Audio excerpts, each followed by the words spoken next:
If the military fight wars with weapons, then the media fight wars with stories. And make no mistake, we are all on that battlefield, whether we know it or not. From Hollywood to Nollywood, from CNN, BBC to NTA or ITV Benin. The second M on the MMN scale might just be the Oga Pata of them all. Because whoever controls the media controls your mind, and whoever controls your mind owns you.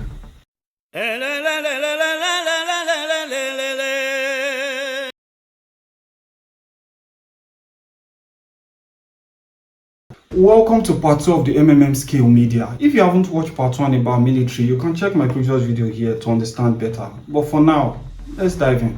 If military power controls borders, then media power controls minds. From popular Pentagon-backed movies like Top Gun, Black Hawk Down, Terminator or Iron Man, to news giants like CNN, BBC or Jazeera, the media has become one of the most powerful weapons against black people. Why? Well, it's because the media does not just tell the world how to see black people. It tells us how to see ourselves. For better understanding, I'll be breaking today's video into 3 main parts. 1. Hollywood versus Nollywood. We'll be explaining how the movie, music and fashion industries are being used to influence black people. Number 2. The news. Here I'll be exposing the bias in CNN, BBC, Al Jazeera and Fox News. We're also comparing them with our own local news networks like NTA, TVC, Arise and ITV Benin. Lastly, solutions.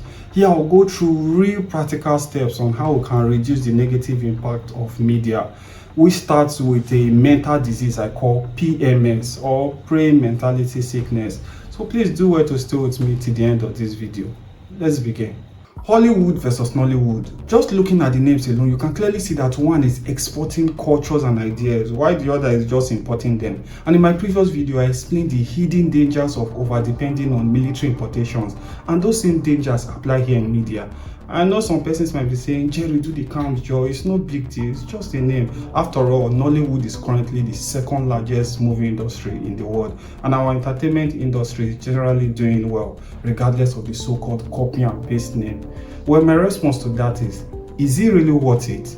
Is the so-called success really worth continuously disregarding our own values, cultures and traditions? And come to think of it, if it's just a name, then why don't you say Chinawood in China or Russiawood in Russia? Don't you think that maybe these countries understand something that most black nations still fail to understand? Something that Nigeria, Ghana and others still overlook? Now let me tell you the truth. These countries understand that media can be very deceptive, like a Trojan horse. And for those that may not know the story of the Trojan Horse, well, it happened that the ancient Greek and the people of Troy, they were at war for a very long time, and the Greek army were unable to penetrate inside the city of Troy. So what did they do? They pretended like they've given up on the war, and they even went ahead to offer the people of Troy a very massive wooden horse as harmless gift. So when the Trojans ignorantly took the wooden horse into their city in celebration, at night the Greek soldiers that were hidden inside the horse, they came out and they took the once impenetrable city. That's exactly how the media works. It usually presents itself like harmless entertainment, while it carries messages that can penetrate our mind, our culture, our society. We can also see the Trojan horse strategy used in skits and comedy today. People now laugh and call it harmless jokes when God, Muhammad or Ogun get mocked in the name of comedy. The same strategy is also being used to redefine marriage, which was previously known to be a union between man and woman. So now anything goes. In fashion, the Trojan horse strategy has been used successfully to tell us what true beauty should look like. In fact, many wives and girlfriends now threaten their partners with breakup if they don't buy them Indian bone straight or pixie coils to cover their ugly African nappy coils. Just think about that. In music also, I hear many black people say things like, who the hell is Fela? Ew, Charlie what? No, I don't listen to Rema, Wizkid or Davido. That's too local. I only listen to Lee Doc, Lee this, Lee that. Can you imagine? Movies are just the worst, because I see lots of black people brag by saying, no, I don't watch Nigerian movie, they are too local, they are too trashy. But I still see these same people who rush to the cinemas to watch movies like Top Gun, Iron Man or Transformer, not being aware that these movies are usually influenced and sponsored by the Pentagon, which is the US Department of War. But still, many black people don't bother asking why. If it's just entertainment, then why is the US Department of War so involved in the movies we watch? The answer is this is war, and we are all on the battlefield, whether we like it or not. The US Department of War knows this, the CMC in China knows this, the MOD in Russia knows this.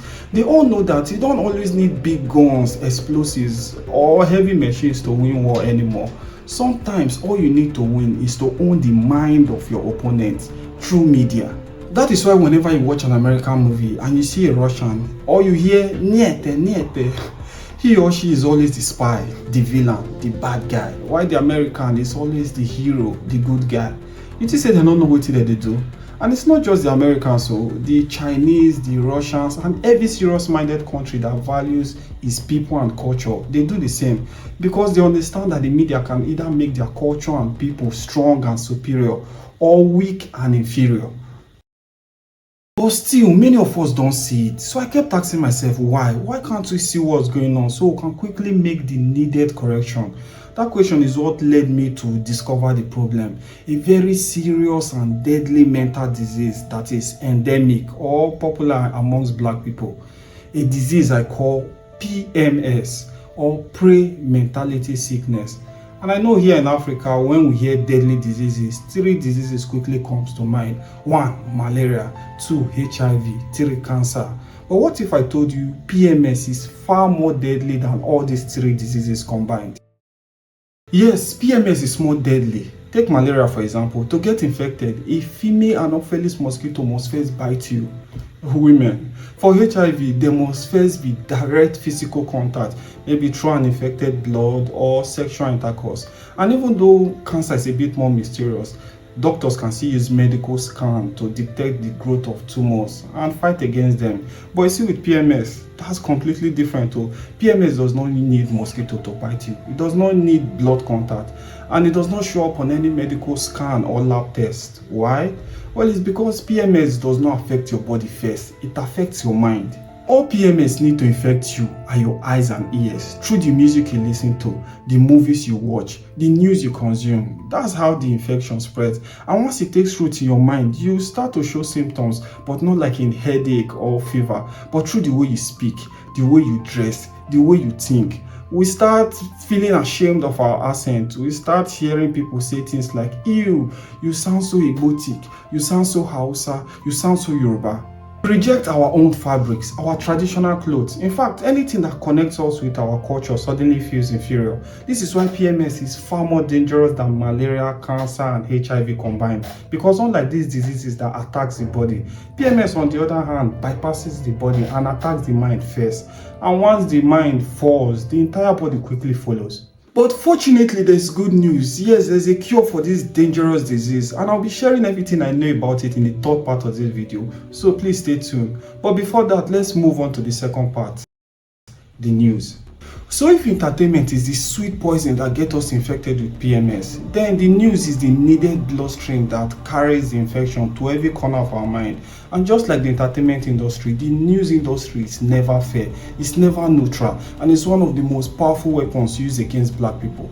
But before I continue, let me first confess something through my own personal story. The truth is that I was once a chronic PMS patient. For many years, I suffered unknowingly from this terrible mental infection. I consumed the news blindly. Every headline I saw, I believed it as the absolute truth, as just news, until 2016. You see, that year I was still an undergraduate at AU in Edo State studying microbiology, and that same 2016 happened to be an election year in the United States between Donald Trump and Hillary Clinton. So I got curious, but I kept hearing Donald Trump repeat 2 words over and over again.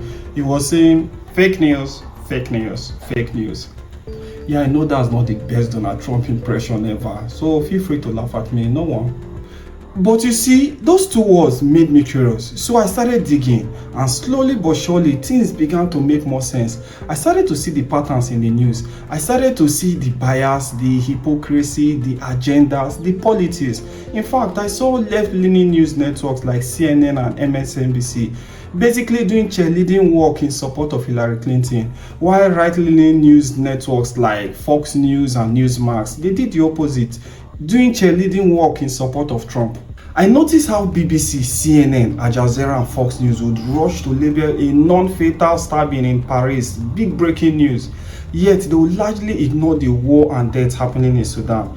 I notice the hypocrisy when they will shout and claim all life matter, or even worse, Black Lives Matter. Yet in reality, they are practicing the same thing George Orwell wrote in his famous book Animal Farm, where he said that all animals are equal, but some animals are more equal than others. So I noticed MSNBC and the Qatari-funded Jazeera scream daily that Israel is committing acts of genocide against Arabs in Gaza. But they conveniently ignore what many people also consider genocide against Christians here in Nigeria. Why? Well, it's because it does not suit their narrative, obviously. So if 2016 was when I got my first anti-P.M.S medication, then 2020 was when I got the full injection that really woke me up. You see, 2020 was crazy. The world was still recovering from the deadly COVID-19 virus. Yet two major protests or riots broke out, depending on where you get your news from. The first one was called Black Lives Matter in America, while the second one was called EndSARS here in Nigeria. So, two different events in two different countries, but one thing remained the same: the news ojoro. Let's start in America. News networks like CNN and MSNBC framed Black Lives Matter as mostly peaceful protests. They minimized the violence and even death that occurred just to make Donald Trump look as bad as possible during the 2020 presidential election. Meanwhile, news networks like Fox News and Newsmax, they did the complete opposite. They named it George Floyd riot. They amplified the violence that happened just to justify Trump's use of police and military force. Now let's come to Nigeria. During EndSARS, state-owned NTA funded by then Buhari-led APC government quickly rushed to label it a riot. They often use words like violent, destructive, and lawless to describe people who participated. TVC, which is allegedly owned or at least heavily sponsored by APC's Bola Ahmed Tinubu, they did the same as NTA, labeling it a riot. They even framed people who participated as unruly mob, destabilizing the peace of Lagos and Nigeria. That narrative helped justify the eventual use of military force at the Lekki toll gate, a decision that cost the lives of several Nigerians. On the other hand, Arise News, owned by businessman Nduka Obaibena, who has been linked in the past to the PDP circles, told us a completely different news.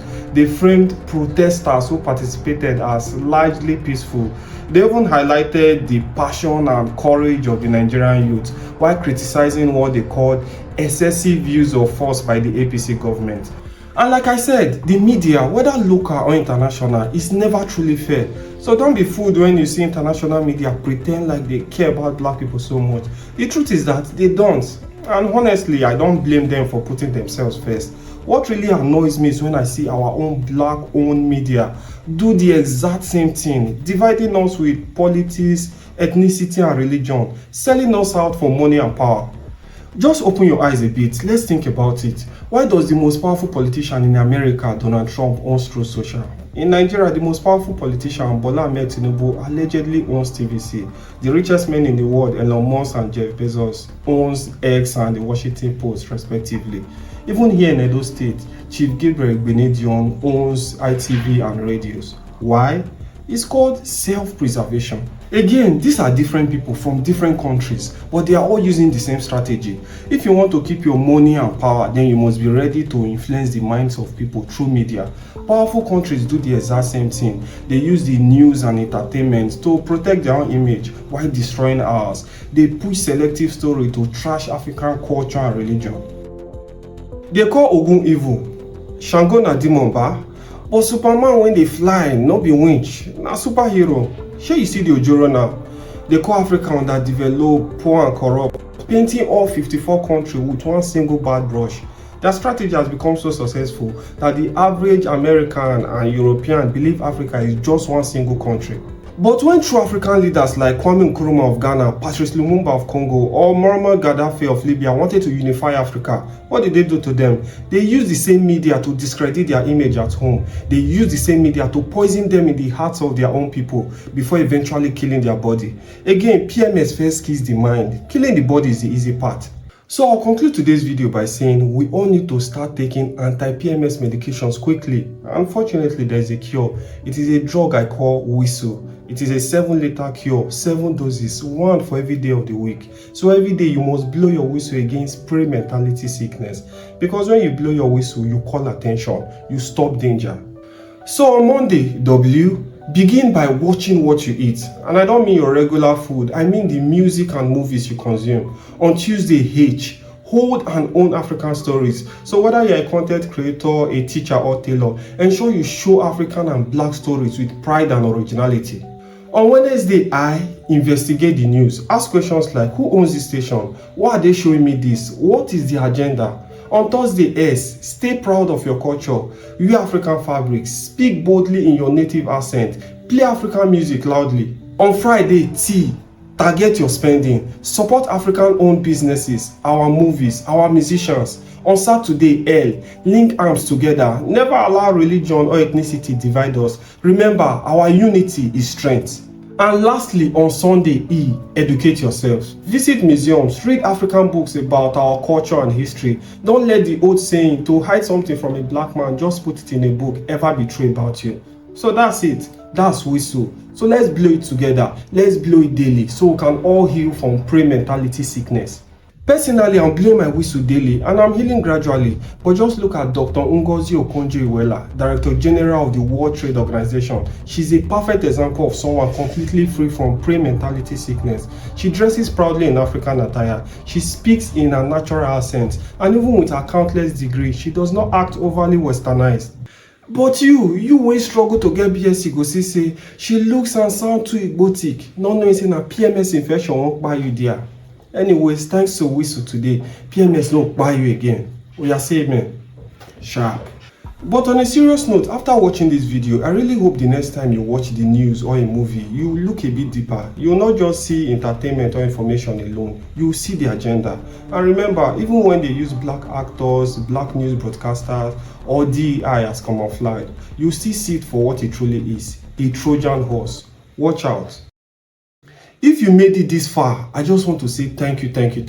Please remember to like, share and subscribe, not just for me, but to help spread this anti-PMS medication so that more of us can heal.